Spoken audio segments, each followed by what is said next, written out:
Want to enable WhatsApp call notification? In this video, I will show you how you can do that. First of all, launch open WhatsApp.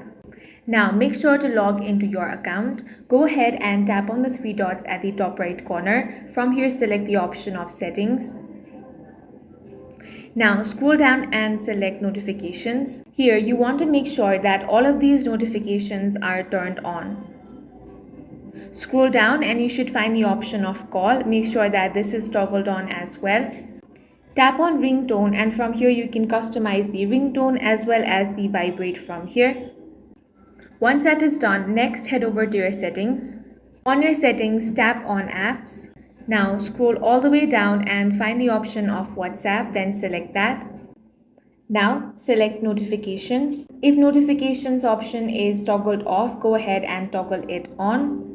You can also tap on notification category and here find the option of call. Make sure that call notifications is toggled on. Now head back. Now you want to tap on permissions. Here make sure that all the permissions such as call logs, contact, microphone, music and audio is given. Finally, you want to check if your phone's do not disturb mode is on. Make sure to disable it for WhatsApp to receive calls and notifications. That's all for this video. If you found it useful, make sure to hit the like button and subscribe for more videos like this.